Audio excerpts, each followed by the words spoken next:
The snow began to fall before Mara Ellison fully understood what was happening. At first, it was only a few thin flakes, light as ash, sticking to the wagon window, before melting into clear streaks of water. The wind shifted. The horse snorted and slowed. One wheel let out a dry crack, and then stopped completely stranded on a pale road, already fading beneath the new snow. The man sitting across from her did not look outside. He only leaned down and slid the latch. "Mara, get down." His voice was not loud, not angry, not unsteady. It was spoken with the cold calm of a decision weighed long enough to leave no doubt. Mara looked at him. The husband she had traveled with for nearly 2 years, leaving the humid South Crossing, hundreds of miles in search of a new life. The face was familiar. The eyes were not. They were empty, as if she were nothing more than an object taking up the wrong space. "A storm is coming," she said, startled by how small her own voice sounded, almost as if it barely existed. "We can stop at the next town." "Just one more day." "No," he cut in. "Get down." The door flew open. Wind rushed into the wagon, cold enough to seize her lungs. Mara shrank back by instinct, her hand gripping the edge of her skirt. "You can't leave me here," she said. In the middle of the road like this, he bent down, pulled a small cloth bundle from beneath the seat, and tossed it to the ground at her feet. "Your things," he said. "That's enough. No blows, no shouting, only a flat, indifferent voice as if returning something borrowed." Mara stared at the bundle. She knew exactly what was inside: 2 worn dresses, an old Bible, the wooden comb she had brought from her mother's house. Nothing more. "You're a burden," he continued, still not looking at her. "I tried. But I won't carry what isn't necessary." The words fell slowly, deliberately, as if meant to make sure she heard each one clearly. Mara stood there as snow began to cling to her hair, melting and running down her collar. She did not cry, she did not scream. She only watched as the man turned away, climbed back onto the wagon, and snapped the reins. The wheels rolled forward. Hooves struck a road already losing its shape. The sound was quickly swallowed by the wind. Mara Ellison was left on a nameless road as the snowstorm began to close in. She stood for a long time, long enough for the cold to push through the soles of her shoes and bite into her skin, yet she did not move. Part of her was waiting, not for hope, but because her body had not yet accepted that this was real. When she finally understood that the wagon was completely gone, Mara bent down and picked up the bundle. It was so light, it made her feel ashamed. She slung it over her shoulder and started walking in a direction she was not certain of. The snow thickened. The wind grew sharper, lashing her face, her hands, every patch of skin exposed beneath her thin coat. Mara walked with her head down, eyes burning. She did not know how long she went on, only that each step weighed more than the one before it. She stumbled, fell. Her knees hit the ground cold, so sharp it went numb. She pushed herself up, took a few more steps, fell again. The third time, when her knees sank into the snow, Mara did not rise right away. She knelt there, arms wrapped around herself, not because of the cold, but because an emptiness spread from her chest, as if the last thing holding her upright had just been pulled away. She thought of her mother, of the small house in the South where she once believed that effort alone could make everything right. She had believed the promise of a fairer West. She had believed. Hoofbeats sounded faintly. At first, Mara thought she was imagining them, but the sound did not fade. It drew closer, steady and persistent, as if unafraid of the storm. A figure emerged through the white curtain of snow. The horse stopped a few steps away. The man in the saddle did not dismount at once. He looked at her. His gaze was direct, brief, long enough to confirm that what lay before him was a person, not a fallen drift. Their eyes met. No curiosity, no pity, only a calm wariness, and that was what kept Mara from being afraid. The man swung down from the horse. He was tall, broad-shouldered, his heavy coat layered with snow. He approached slowly so she would not startle. "Can you stand?" he asked. Mara opened her mouth, but no sound came out. Her throat was raw, aching so badly, she could only nod just barely. He removed his cloak and draped it over her shoulders. The fabric was heavy warm, and when it touched her skin, she shivered in a way entirely different from the cold. His hand steadied her arm firm, neither gripping nor letting go. "My place isn't far," he said. "If you can manage, I'll take you there." Mara looked up. His face was weathered, a faint scar tracing one cheekbone. His eyes did not turn away. She nodded again. A very small nod. But enough. He lifted her onto the horse, settling her against his chest.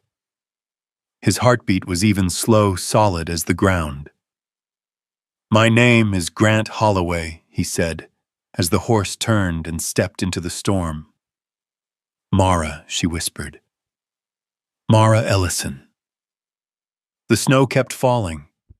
But for the first time since being left behind, Mara no longer felt as though she were dying in the cold. Ahead of them, the dim light of a cabin appeared small but real. Life began again from there. The cabin door opened with a soft creak, as if the house had learned not to startle anyone. Warmth spilled out before the light fully showed itself. The scent of dry wood, stove smoke, hot water, simple things, yet enough for Mara's body to recognize she had crossed out of the cold. Grant helped her down from the horse, steadying her until her feet met the wooden floor. She wavered, but did not fall. His hand stayed firm, calm, then withdrew the moment she stood on her own. The cabin was small. One main room, a low ceiling, a fireplace set against stone. A wooden table, 2 chairs, a narrow shelf of books. Nothing extra, nothing showy. Everything seemed to hold its breath, to make space for the person who had just entered. Mara barely had time to take it in before the exhaustion hit. Her thoughts swayed. The unfamiliar heat made her shaking worse. She saw Grant remove his gloves, hang his coat on a peg, then turn back to her. "Sit," he said, nudging a chair out with the toe of his boot so she would not have to bend. She sat. Head lowered, shoulders drawn in. Grant placed a cup in her hands. Warm water. Not hot. Just enough that her throat did not resist it. "Small sips," he said. Slow. She obeyed. Did not dare look up. Only noticed his hand retreat precise as if afraid that lingering would frighten her. The fever came quickly. Mara felt each layer of weariness pulling her down. Grant asked little. He placed his hand on her forehead, a brief testing touch, then withdrew. He brought a blanket and laid it over her shoulders. Not tucked tight. Just enough. "You should lie down," he said. "The bed's in there." Mara looked up. "And you?" "I'm fine," he answered. "The chair will do," she wanted to argue, but her mouth did not open in time. Grant helped her to her feet step by step, slow enough that she could plant each foot securely. The door to the small room opened. A wooden bed, clean sheets, a single pillow. He eased her down, pulled the blanket to her chest, then stepped back. "If you need anything, call," he said. The door closed, unlocked. Mara drifted into restless sleep. Broken images rose, wheels stopping in snow, a flat voice, her bundle hitting the ground. She jolted awake, heart racing. The room was dark, lit only by firelight slipping through the crack beneath the door. For a moment, she did not know where she was. She sat up sharply, panicked hands searching for something solid. The door opened almost at once. Grant stood there, not rushing, not coming toward her. He saw the fear in her eyes and stopped at the threshold. "You're in my house," he said. his voice low and even. "You're safe." Mara breathed hard. I thought." He did not ask, did not press her to finish. He stepped in one pace, set a cup of water on the table by the bed. This time he handed it to her, waiting until she had a firm hold before letting go. "Drink a little," he said. "Then lie back." She did. The water touched her lips. Warmth spread into her chest slowly. Grant pulled the blanket up, a bit more careful not to touch her neck. He paused, looked at her for a second, a brief check, then turned away. "Sleep," he said. "I'll be outside." When the door closed again, Mara lay still. She heard a chair scrape softly, wood crackling in the stove. No footsteps leaving, no door opening to the night. She understood then that he was staying one thin wall away, close enough that she would not be forgotten, far enough not to intrude. Morning came slowly. Mara woke in dim light. Her head was still heavy, but the spinning had eased.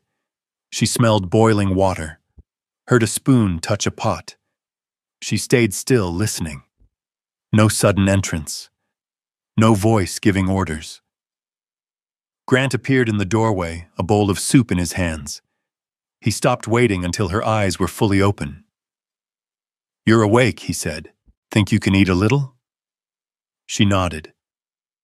He set the bowl down, helped her sit by propping a pillow behind her, only arranging it, not lifting her. The distance was kept with care, like a promise that did not need to be spoken. They ate in silence. Their eyes met once or twice, then withdrew. No one rushed to fill the space with words. When she lay back down, Grant pulled the blanket, straightened the edge. The motion was efficient, practiced. He stood, turned away. "Sleep," he said. "I'm not going anywhere." This time Mara did not startle. She closed her eyes. Not from exhaustion, but because for the first time in a long while she did not need to watch for the moment she would be forced awake. The small cabin kept its promise in silence. The storm did not break at once. Snow kept falling in the days that followed, not loud, not violent, just steady and persistent, like an old habit of the land. Grant's cabin sat quietly within that white grip, small enough to seem as though one stronger wind might erase it from the map. Yet it remained solid, without needing to prove anything. The days passed in near sameness. Mara ate when she was called, slept when her body demanded it, drank water soup, weak tea. Grant set no schedule, kept no count of hours. He let everything move by the rhythm of her body, as if that were the only rhythm worth respecting for now. They spoke very little. In the mornings, Grant lit the stove before she was fully awake. When Mara opened her eyes, the room was already warm, firelight reflecting across the wooden ceiling. He did not enter her room unless she called. When she came out, he only nodded, set the bowl on the table, and took the chair across from her. He did not wait for thanks. He did not rush her. Mara began to notice him in moments that seemed to hold nothing at all. The way he washed his hands before preparing food, unhurried, never careless. The way he stacked firewood beside the stove, always leaving just enough space so his hand would not burn. The way he hung his coat in the same place each time he entered, as if order were what kept him steady in a world that shifted without warning. He spoke little, but every word landed where it belonged. When Mara coughed, he slid a cup of water closer. When her shoulder ached, he quietly brought another pillow. No questions. No advice. His kindness had no grand shape. It lived in what he did not do. On the third day, Mara tried to stand on her own. She braced her hand against the edge of the table, shifted her weight again to her legs. The dizziness came faster than she expected. She paused, not calling out, not falling, just standing still for too long. Grant saw. He did not rush to her. He took one step, held out his hand, palm open, and waited. Mara placed her hand in his. The touch lasted a single breath. His hand was warm, steady, not gripping. When she found her balance, he withdrew at once, as though holding on any longer might disturb something more fragile than her strength. That afternoon, they sat near the fire. Grant read from an old book, his voice low and even. Mara sat across from him, wrapped in a blanket, watching the flames shift. At times she forgot the words altogether. Only his voice remained steady as footsteps on snow. Their eyes met once briefly, not because of the text, simply because they looked up at the same moment. Mara lowered her gaze first. Grant turned the page. Nothing was said. Yet from that instant the room felt quieter, as if something had been set back into place. Mara began to speak, not because she was asked, but because the silence did not demand restraint. "We were married in the South," she said one evening when the fire had burned low. Her voice was level, unshaking. "He said the West would be better, more open." Grant nodded, eyes still on the fire. "At first, I believed him," she went on. "I thought if I worked hard enough, everything would turn out right." She stopped, unsure how to continue. Grant did not turn, did not press, did not ask why. "After that," she said slowly, "things weren't the way I thought they would be. That was all." She did not speak of the cold words, did not speak of the averted eyes, did not speak of being ordered down from the wagon. Those pieces stayed where they were, to not yet ready to be named. Grant listened, truly listened, not waiting for his turn to speak. "You don't have to tell it all," he said after a while. "Not today."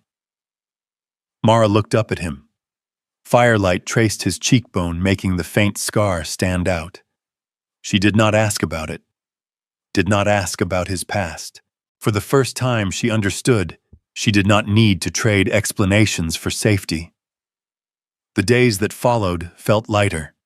She walked more. Her shoulders still ached, but no longer startled her with every movement. Grant let her do small things, wipe the table stack spoons, then stopped her when he saw fatigue return. No arguments, no show of gratitude in her place. One morning when the snow finally stopped, more light poured through the window than usual. Mara stood looking out, her hand resting on the wooden frame. Grant stood behind her, not touching, only close enough that she knew she was not alone. "The storm will pass," he said.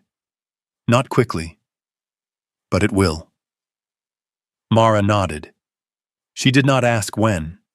She understood he was not talking about the weather. That night, when she lay down, Grant did not say sleep as he usually did. He only added another log to the fire so gently the crackle barely sounded. Mara closed her eyes, and for the first time a thought entered her mind, without fear attached to it, that there might be a place where no one has to explain themselves to be allowed to stay. And the man sitting just beyond the wall, quiet, disciplined kind, was the first to make her believe it. The snow stopped on a pale afternoon. Not all at once, but slowly thinning, easing, until only a few stray flakes clung to the windowsill. Light entered the cabin differently than before. It was no longer harsh, but soft and low, sliding across the wooden floor and settling near the edge of the hearth. Mara sat by the window, a blanket around her shoulders, looking out, as if learning how to trust the open space ahead. Grant set the kettle on the stove. He did not ask if she wanted tea. He simply did it as he always had. When the water boiled, he poured 2 cups and placed one closer to her hand than usual. "Your shoulder?" he asked quietly. "Better," Mara said. Then after a pause, "Not like before." Grant nodded. He handed her a cloth thin clean to wipe the steam from the cup. She took it. Their fingers brushed for a brief moment. No one pulled away too quickly. No one held on. They sat facing the fire. The flames burned low. The silence lasted long enough for wood to crack softly. Mara looked into the fire and spoke as if continuing a story begun the day before.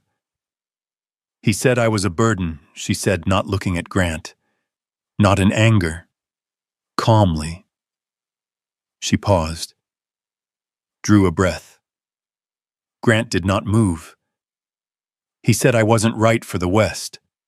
Not strong enough. Not fast enough. Not right." Her lips pressed together. "That people looked at me before they looked at him. That my skin made things harder." The words fell heavy and clear. Mara felt her throat tighten, not with tears, but with shame, a familiar weight she had carried for a long time. "At first I thought I had to try harder," she went on. "Be quieter, smaller, take up less space." Grant lowered his gaze to the fire. He did not argue. He did not tell her she was wrong. His silence did not deny her truth. It gave it room to stand. Then Mara said slowly, "I realized there was no amount of effort that could turn me into what he wanted." She lifted a hand to her neck, touching her dark skin, as if to confirm it was still there. Grant rose, fetched more firewood. When he returned, he placed a log into the hearth, then came back to his chair. He draped a thicker cloth over her shoulders gently, without asking. "No one deserves that," he said. One sentence. No judgment. No promise. But it was enough to make Mara look up at him. Their eyes held longer than before. This was no longer the gaze of rescuer and rescued. Something else had taken its place, recognition level and equal. Grant looked away first. He cleared his throat. "My wife died 8 years ago," he said. "Mountain fever." Mara did not move, did not ask. She listened. "We lived here," he continued, his hands resting on his knees. "This cabin was smaller then. She liked the morning light. Used to sit right there." He nodded toward the window. He was quiet for a moment. Mara waited. "After she died," he said, "I stayed. Not because I was brave, because I didn't know where else to go." Mara felt something loosen in her chest. She handed him the cloth without thinking. He took it, wiped his hands, an unnecessary gesture, but a needed one, then set it on the table. As he did, his hand touched hers. This time, neither pulled away at once. "You've lived closed off since then?" Mara asked very softly. Grant nodded. "Easier." They sat between broken sentences and unfinished truths. The fire crackled. Light shifted along the wall. Outside, the wind had softened.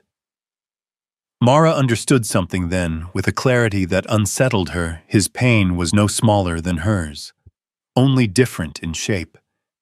And in that moment, his kindness was no longer a role, it was simply the way he existed.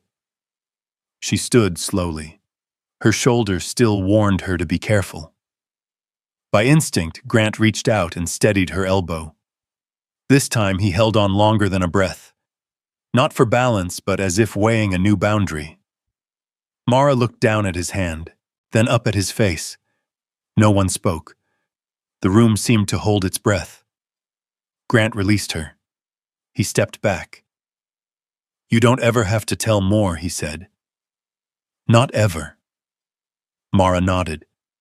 She returned to her chair and sat. The shame had eased, giving way to something else, lighter but deeper. Understanding without explanation. They sat like that for a long time. Not reading, not working. Just there.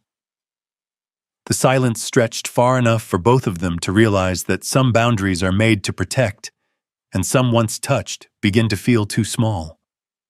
Emotion stood at the edge of safety. and neither of them was certain they wanted to step back anymore. The storm broke on a morning without warning. Mara realized it when she opened the window. There was no wind striking the frame, no fresh snow covering old tracks.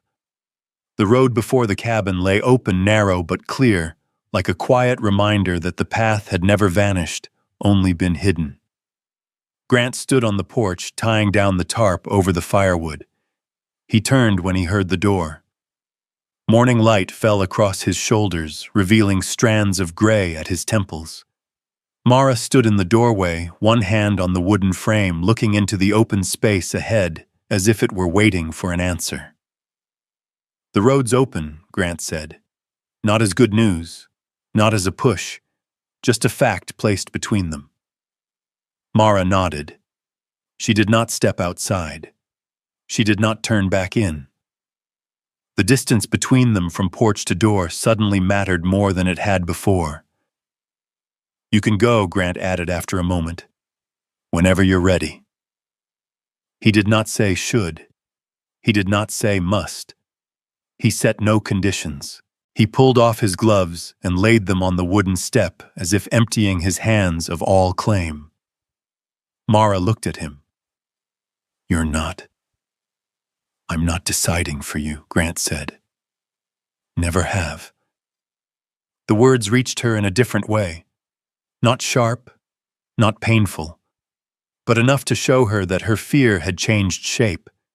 Before she feared being sent away. Now she feared choosing to stay. They ate breakfast in silence. Thin soup, dry bread, familiar things. But their eyes held longer, no longer withdrawing as quickly as before. When Grant rose to clear the table, Mara stood as well, slower, more careful. She reached for the edge of the table. By reflex, Grant steadied her elbow. This time the touch did not end at once. His hand was warm, firm. Her hand rested there no longer for balance. They stood still for a long breath. Grant looked down at their hands, then up at her face. No words were spoken, but the question between them was clear enough for both to hear. Grant let go first. Not from fear, from respect. Mara stepped onto the porch. Old snow crunched beneath her boots. The air was cold, but it no longer bit. She looked down the road, stretching toward the trees, where a wagon might appear at any time. The road was no longer a threat. It was a choice. To stay, she thought, meant allowing another person to become an anchor. After everything, that was what she had learned to avoid. Dependence had once made her smaller, quieter. Left her behind without a chance to ask why. But to leave carried its own cold emptiness. Back to town, where eyes lingered on her skin before her words. Back to a rented room where no one knew whether she slept safely at night. Back to a loneliness she had learned to endure but never accept. Grant stepped beside her, keeping a careful distance. He did not look at the road. He looked toward the edge of the woods, where snow melted into thin streams. "Staying or leaving," he said, "doesn't make you less." Mara turned to him. "Aren't you afraid I'll stay because I have nowhere else to go?" Grant considered it. "I am," he said honestly. "But I'd be more afraid if you left because you thought you didn't deserve to stay." The words tightened her chest, not with pressure, with a gentleness that asked for nothing in return. They stood there a while longer. Wind moved through, carrying the smell of damp earth. Mara felt herself standing at the edge of something not quite love, but no longer the old safety either. She went back inside, past the table, let her hand brush the chair Grant usually took. Small signs of living a book set down crooked a chipped ceramic cup. She realized she had learned to belong to this room with a speed that frightened her. Mara returned to the porch. Grant was still there. "I'm not saying I'll stay forever," she said. Her voice was steadier than she expected. "Just a little longer." Grant nodded. He did not smile, did not sigh with relief. He only nodded, as if that were all he needed to hear. "As long as you like," he said. "On your terms." Their eyes held longer than before. This time no one looked away. No one stepped back. No one moved forward. What lay between them was open, not named yet, but no longer denied. Mara went inside and closed the door behind her. Not locked. Outside, the road was still there. But for the first time, she knew she did not have to walk it right away. Night settled heavier than the nights before. Not because the storm returned, but because the cold crept quietly into the wood, into the skin, into every empty space where no one sat. The fire burned low. Grant added more logs, but the warmth spread slowly, as if the cabin itself were hesitating. Mara lay awake in the dark. She heard the wooden chair creak as Grant shifted, then went still again. He was still sleeping there, on the familiar chair, his back turned to her, as he had every night since she arrived. She had grown used to the sound, but tonight it tightened her chest. "Is it worse?" Grant asked, his voice low from outside the room. "No," Mara answered. Then, after a pause longer than it needed to be, she added very softly, as if afraid her words might break in the quiet house. Could you sleep in the bed?" Grant did not answer at once. Mara closed her eyes, feeling her heart beat faster. She did not know exactly what she was asking for, only that the thought of him out there, separated by a wall tonight, made her cold in a different way. "The chair's fine," Grant said at last. "Not refusal. Habit." "No," Mara said, and this time her voice was steadier. "It's not." The room fell silent. Mara opened her eyes, staring at the dark ceiling. She heard Grant stand. Slow, careful footsteps stopped at the doorway. He did not enter right away. "We can just sleep," she said. "Share the bed. Nothing else." Grant stood there a long time. When he finally stepped inside, he moved slowly, as if every step were being weighed. He sat on the edge of the bed, back straight, not touching her. "If you change your mind," he began. "I won't," Mara said. Grant nodded. He removed his coat and laid it over the chair, extinguished the lamp. Then he lay down, turned toward the far side of the bed. The space between them was wide enough that neither brushed the other. They lay that way, facing opposite directions, backs apart, but warmth slowly gathered. Mara listened to his breathing, steady, deep, unhurried. She realized she was matching it, her own breath slowing, growing safer. A long while passed. Mara moved first. Just a small turn. She faced him without touching enough to make out the shape of his face in the dark. Grant was still awake. She knew because his breathing shifted. "Grant," she said very quietly, then stopped. She did not add anything. She did not need to. He turned to face her. The space between them thinned to a narrow gap. She could see his eyes in the dim light, not hurried, not possessive. "Could you?" Mara began, then faltered. She swallowed. "Could you let me lie in your arms?" The question carried no demand. It carried trust, fragile, but real. Grant drew a slow breath. He reached out, then paused midway, waiting. Mara moved closer and rested her forehead lightly against his chest. When she leaned in, Grant wrapped his arms around her slowly, as if learning a new rhythm. She fit into his hold. Not tight, not loose, enough to know she would not fall. Warmth spread more fully. Mara laid her hand over his chest, feeling the steady beat of his heart. Grant rested his chin lightly on the top of her head. No kiss. No extra movement. They did not speak. There were no promises. No questions about tomorrow. Only the presence of two bodies long used to cold, now finding a shared anchor. Mara closed her eyes. She was not afraid of being woken, not afraid of having to explain. In his arms, her body loosened in a way she had forgotten was possible. Grant held her through the night. He did not shift, did not tighten his hold when she stirred. When she sighed, he only adjusted his arm slightly, a protective reflex. Outside, the wind passed over the porch. Old snow melted slowly, dripping to the ground in faint sounds. The cabin did not change, but inside another storm had passed, not loud, not destructive, leaving only a new stillness behind. When morning came, they were still that way. No one named what had happened. No one needed to.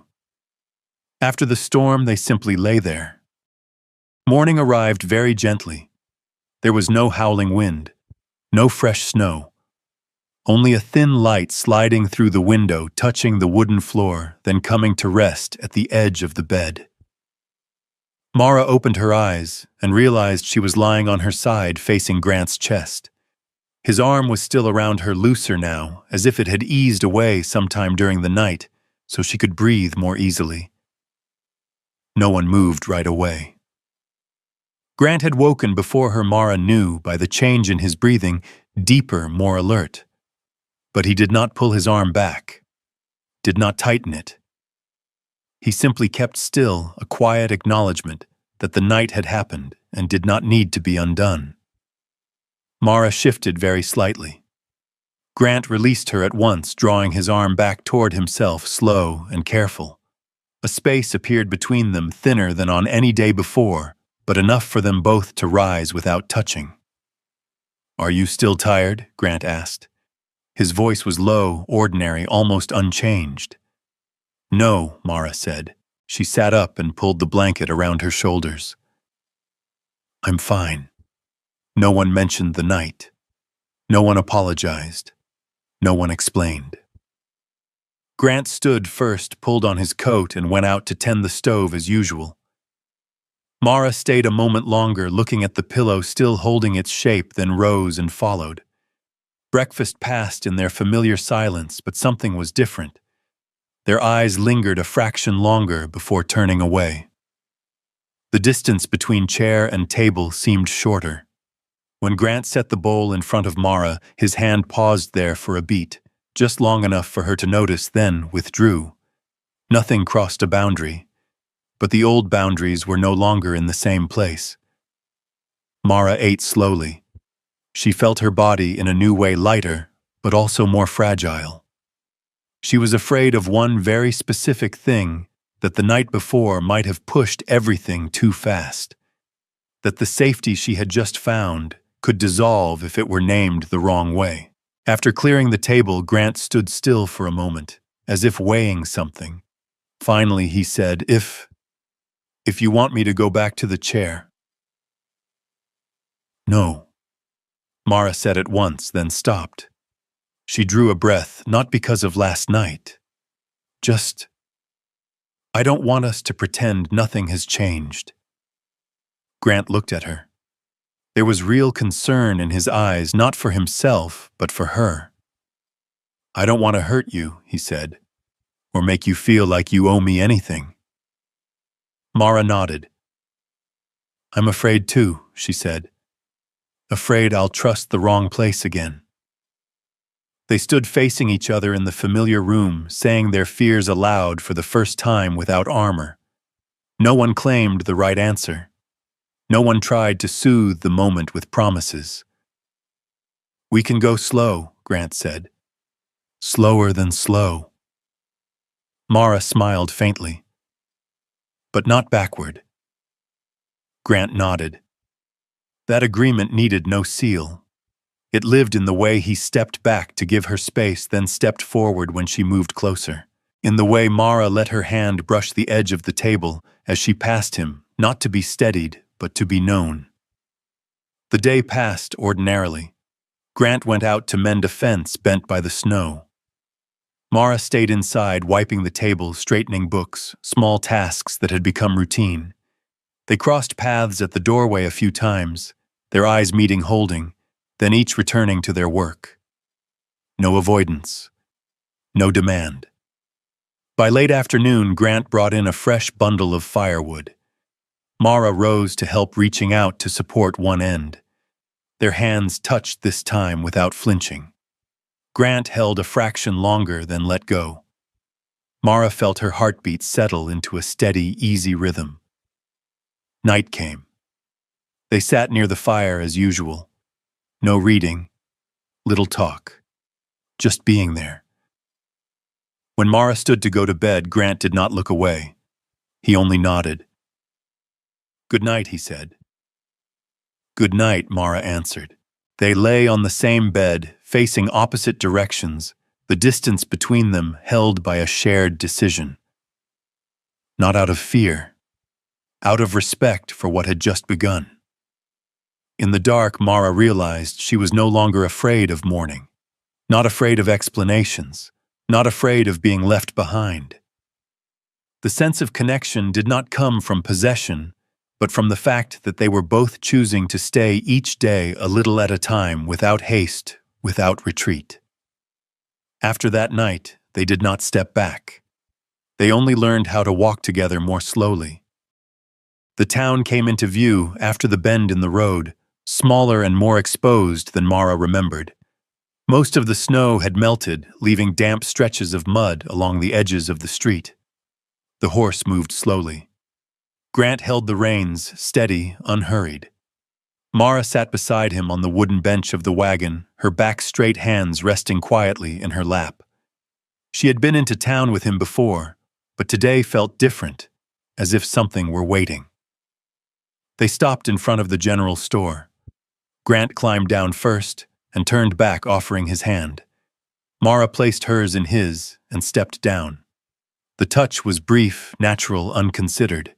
She stood upright in a simple dress and dark coat, not hidden, not displayed.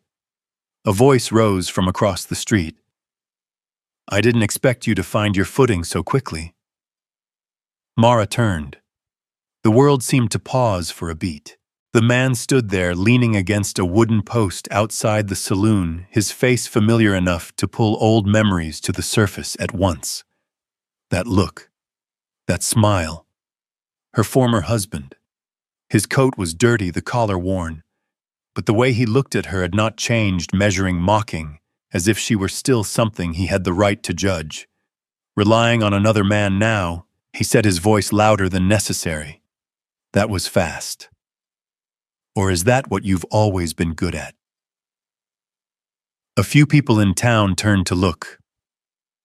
A loose circle formed, not deliberate, but close enough that no one could pretend they hadn't heard. Mara stood still. She felt her heartbeat quicken, but not from fear. It was the feeling of stepping into cold air, sharp, alert, clear. She opened her mouth, then stopped. Not because she lacked words, but because she realized she did not need them. Grant stepped half a pace forward. Not fast, not angry, just enough to stand between them. "You speak as if you're familiar," Grant said, his voice low and even. "But I don't recall inviting your judgment." The man scoffed. "And who are you, the man who doesn't leave his wife on the road?" "When a storm rolls in," Grant replied. No raised voice. No emphasis. The words landed like a fact that required no defense. The small crowd fell silent. Mara's former husband flushed. He took a step forward, then checked himself when he noticed the distance. Grant did not retreat, but he did not advance either. He stood firm like a fixed marker. "She lives off others," the man snapped, turning his words toward Mara. "Always has. Depends on someone else just to exist." Grant did not turn to look at her. He addressed the man in front of him. "The one who leaves has no standing to define the one who stays," he said, "and even less to lecture anyone about honor." A woman in the crowd cleared her throat softly. Another man looked away. The eyes around them were no longer curious, only irritated with the one making noise. Mara's former husband glanced around. No one stood with him. No one echoed his words. His anger slipped into embarrassment. He waved a hand, muttered something no one caught, then turned and walked away, his steps quickening toward the end of the street. No one followed. No one needed to. The circle dissolved slowly, as if nothing had happened. The town returned to its rhythm, the sound of doors opening, hooves on wood, familiar calls. Grant turned to Mara, his gaze searching her face. "Are you all right?" he asked. Mara nodded. She realized her hands were not shaking. Her chest felt strangely light, as if a cord had been cut that she hadn't known she was carrying. They climbed back onto the wagon. Grant asked nothing more, took no credit, claimed no space. He gathered the reins and turned the horse around. The news came later that afternoon when they stopped by the blacksmith's shop. "Heard that man left town," someone said, "packed up, in a hurry." "Where to?" Mara asked, her voice calm. "No one knows." The answer did not disappoint her, did not stir her curiosity. It settled like a final period. On the ride home, wind brushed the porch of the cabin, carrying the smell of damp earth and new grass. Grant stopped the wagon and helped Mara down. This time she did not need his hand, but he offered it anyway. She took it not because she had to, but because she chose to. "Thank you," she said without naming what for. Grant nodded. "I just stood where I should." Mara stepped into the cabin and looked around.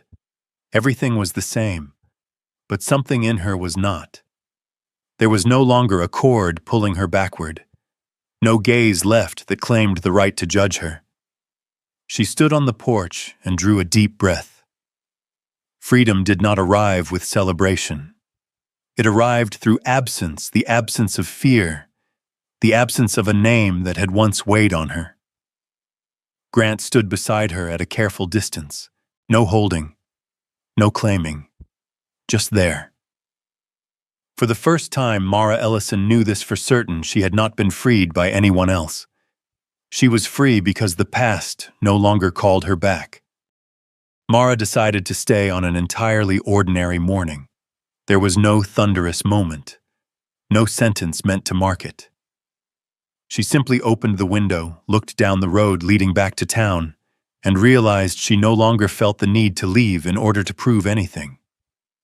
The road was still there, open, clear. But this time, it did not call her name.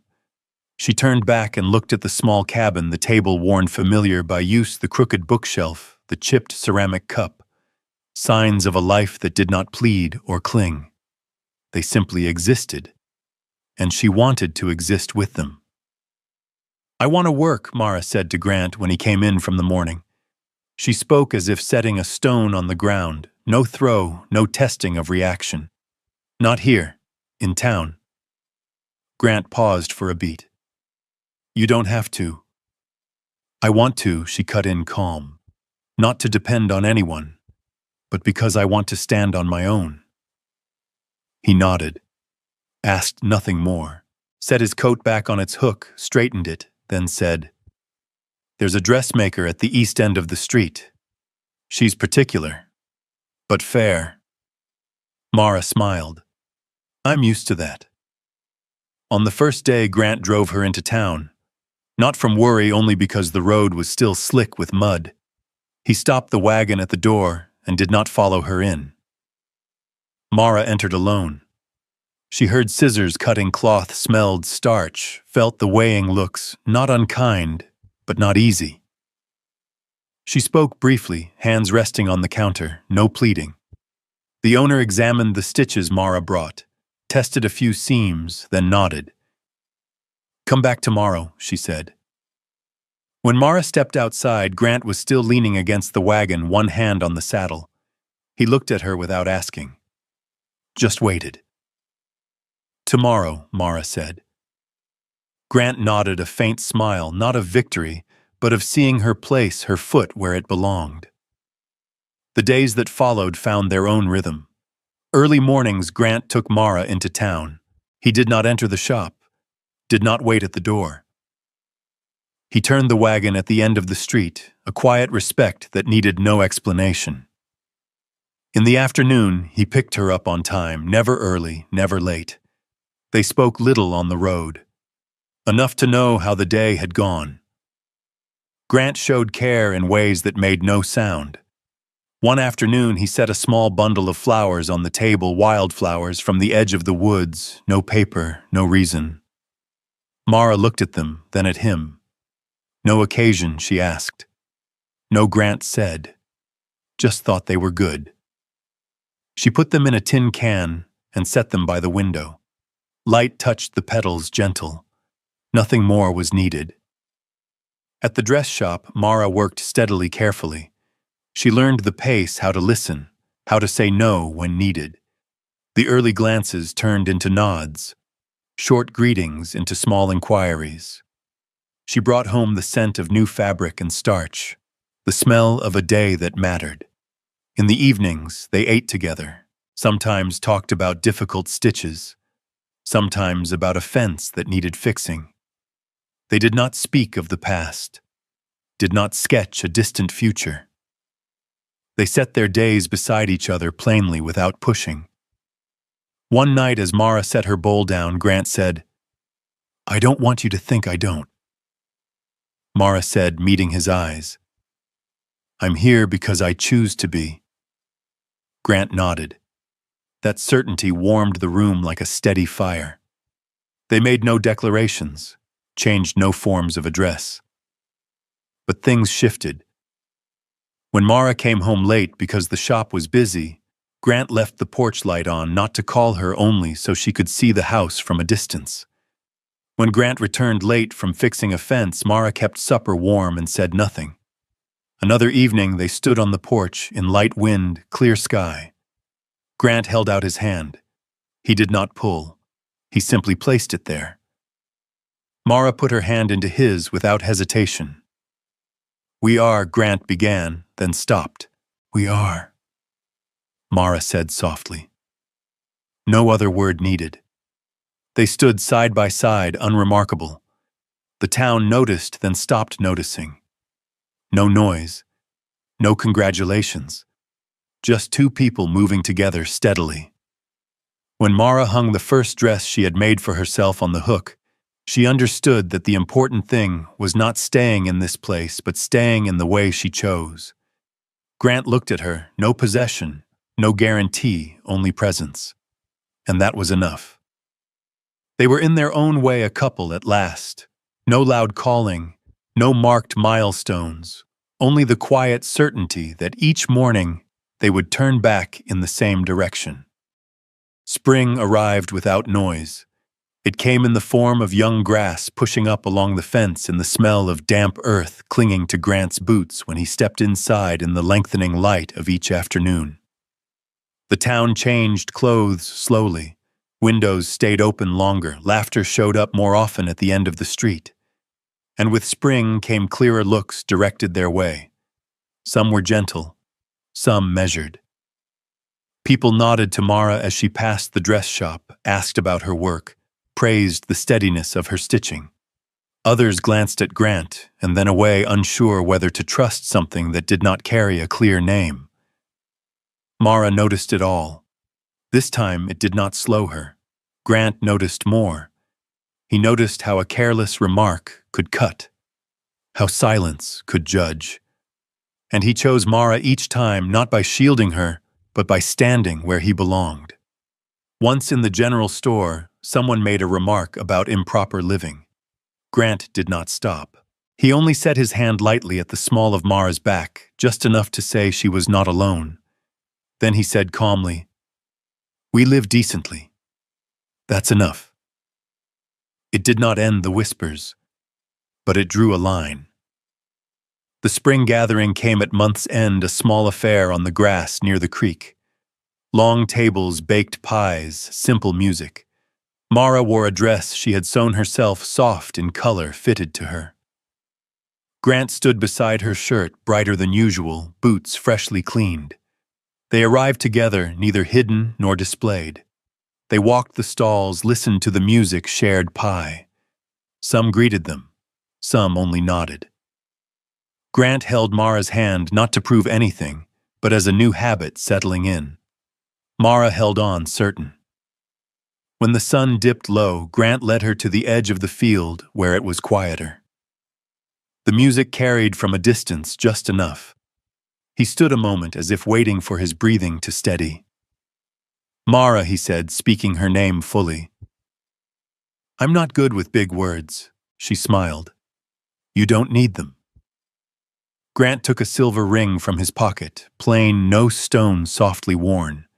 He placed it in his open palm. He did not kneel. He did not make a show. He simply offered it. "Not for the town," he said. "Not for what anyone expects. Just because I want to choose you every day if that's what you want too." Mara looked at the ring, then at him. Warmth spread not from a promise, but from the steadiness of his voice. "No pressure.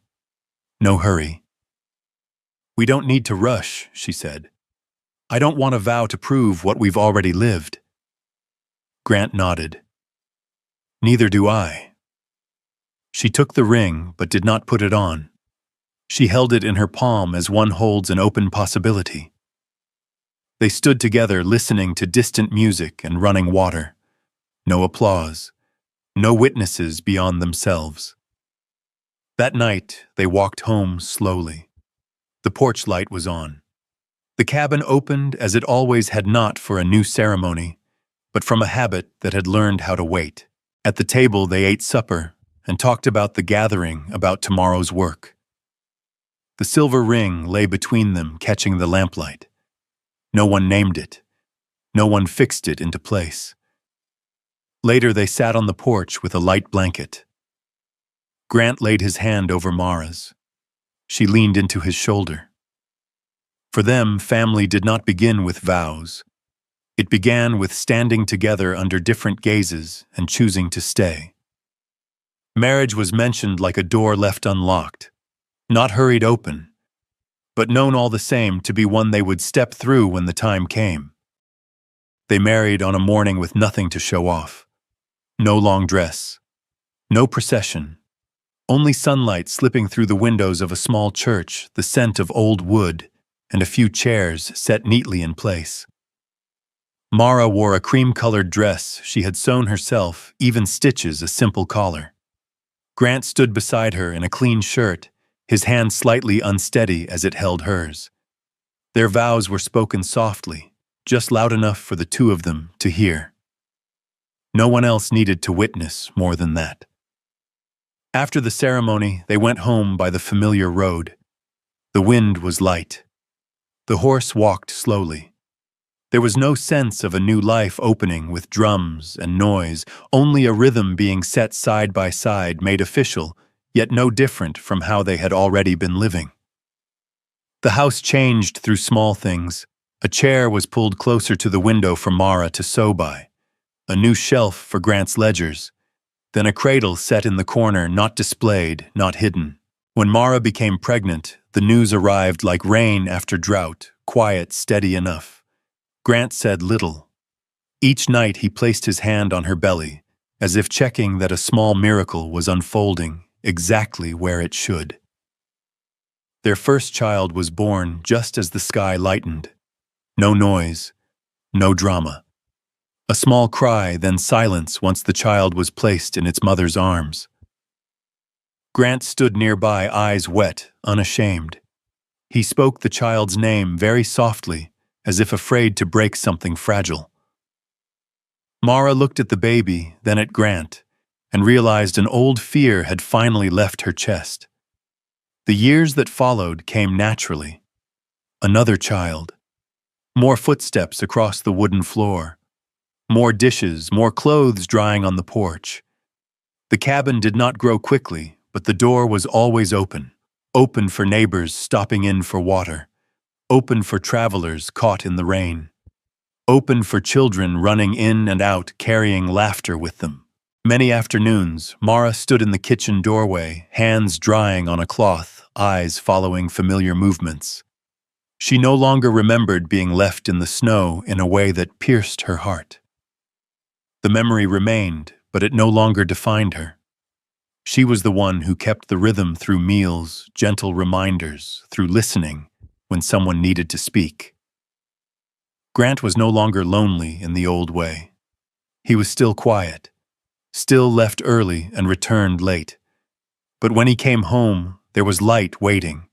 There were questions that did not demand long answers.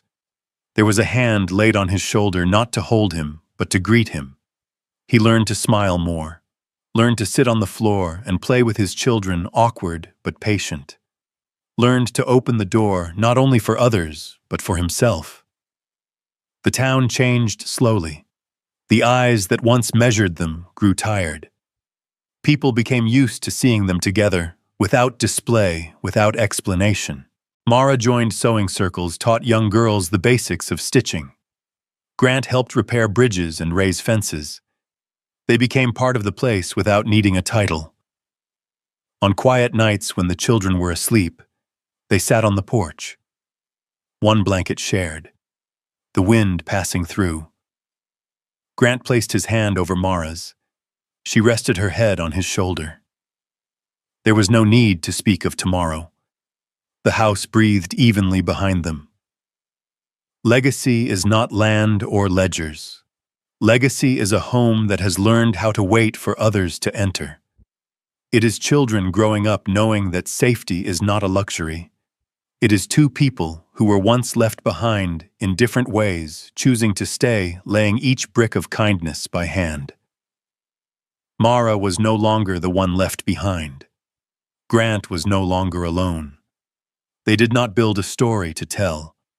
They lived a life solid enough for others to lean on and gentle enough to harm no one. Many years later, the snow fell again.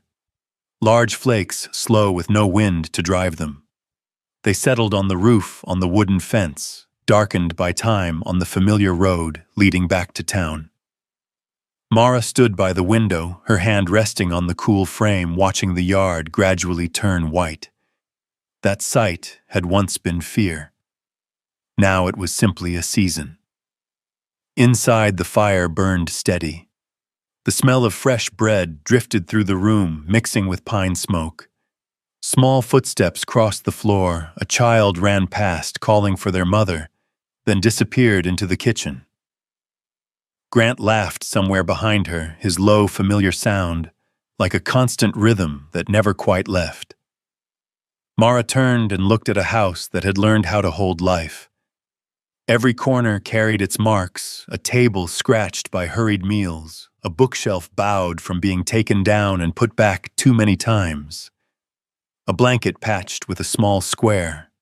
Not from lack, but from the habit of keeping what has stayed with you. This house was not built to prove anything. It was built to be lived in. She remembered the old road when she had walked it alone in the snow with a small bundle and words colder than the wind. That memory no longer cut. It lay still like a distant marker, reminding her that there were steps once taken in trembling and that they had not stopped her. Grant came over and placed a warm cup in her hands. They stood together watching the snow. No explanations needed. No need to revisit anything.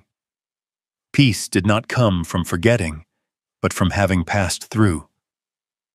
"Cold?" he asked. "No," Mara said, smiling. "It's just snow." On the porch, a door opened.